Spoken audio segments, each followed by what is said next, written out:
Hi friends, പുതിയൊരു വീഡിയോയിലേക്ക് സ്വാഗതം. വളരെ ഇൻഫോർമേറ്റീവായ ഒരു വിവരമാണ് ഈ വീഡിയോയിൽ നിങ്ങളുമായി ഷെയർ ചെയ്യാനുള്ളത്. അതായത് നമ്മുടെ വീഡിയോയ്ക്ക് താഴെ ഒരുപാട് ആളുകൾ കമൻ്റായിട്ട് ഒരു പരാതി പറയുന്നു. അതായത് അവർക്ക് ലഭിക്കുന്ന കിറ്റിൽ പല സാധനങ്ങളും മിസ്സാവുന്നു എന്നാണ്. ഈ ഒരു കാര്യം നമ്മൾ പല വീഡിയോകളിലും പറഞ്ഞ ഒരു കാര്യമാണ്.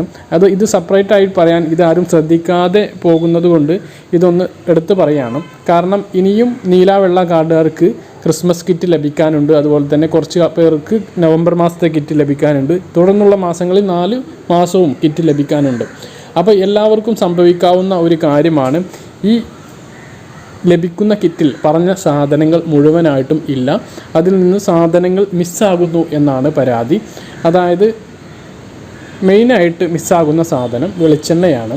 അതുപോലെ തന്നെ ക്രിസ്മസ് കിറ്റിൽ നിന്ന് ചായപ്പൊടി, വെളിച്ചെണ്ണ ഇവയെല്ലാം മിസ്സാകുന്നു. ഈ വില കൂടിയ ഐറ്റമാണ് മിസ്സാകുന്നത് എന്നുള്ളത് ശ്രദ്ധേയമാണ്.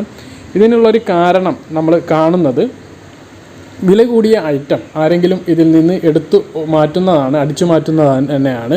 അതിൽ യാതൊരു സംശയവുമില്ല. അത് ആരാണ് എന്ന് നമുക്കറിയാതെ നമുക്ക് പറയാൻ കഴിയില്ല. അതുകൊണ്ട് നമ്മൾ വഞ്ചിതരാകാതിരിക്കാൻ വേണ്ടിയിട്ട് ഒരൊറ്റ വഴിയേ ഉള്ളൂ. ഈ കിറ്റ് നമ്മൾ കൈപ്പറ്റുന്ന സമയത്ത് റേഷൻ കടയിൽ നിന്ന് തന്നെ തുറന്നു നോക്കുക. അതല്ലാതെ അതിനൊരു വഴിയില്ല. നമ്മൾ ഒരിക്കലും വഞ്ചിതരാവരുത്.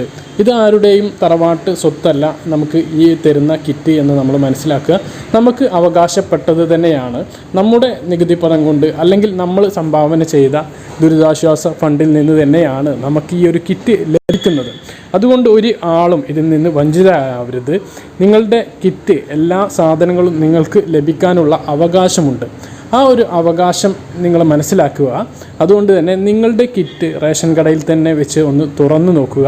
ക്രിസ്മസ് കിറ്റാണെങ്കിൽ തുണിസഞ്ചി അടക്കം 10 ഐറ്റവും, നവംബർ മാസത്തെ കിറ്റാണെങ്കിൽ തുണിസഞ്ചി അടക്കം 9 ഐറ്റവും ഉണ്ട് എന്ന് നിങ്ങൾ ഉറപ്പ് വരുത്തുക.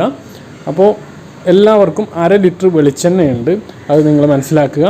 അത് തുറന്നു നോക്കിയിട്ട് നിങ്ങൾക്ക് ആ സാധനങ്ങളെല്ലാം ഉണ്ട് എന്ന് ഉറപ്പ് വരുത്തുക. ഇതാണ് ഇതിനുള്ള ഏക മാർഗം. മറ്റുള്ള പരാതി കൊടുക്കാൻ പോയിട്ട് നമുക്ക് ആ സാധനം ലഭിക്കില്ല. നമ്മുടെ ആ ഒരു ടൈം വെറുതെ കളയല്ലാതെ അതുകൊണ്ട് യാതൊരു പ്രയോജനവുമില്ല. അപ്പോൾ ഇതാണ് ഈ വീഡിയോയിൽ പ്രധാനമായി പറയാനുള്ളത്. പറഞ്ഞ കാര്യങ്ങൾ വ്യക്തമായിട്ട് മനസ്സിലാക്കണമെന്ന് കരുതുന്നു. ഇതുപോലുള്ള ഇൻഫോർമേറ്റീവായ വീഡിയോകൾ ലഭിക്കാൻ ഈ ചാനൽ സബ്സ്ക്രൈബ് ചെയ്യുക, ബെൽ ഐക്കൺ എനേബിൾ ചെയ്ത് വെക്കുക. മറ്റൊരു വീഡിയോ ആയിട്ട് നമുക്ക് വീണ്ടും കാണാം. അതുവരേക്കും ബൈ.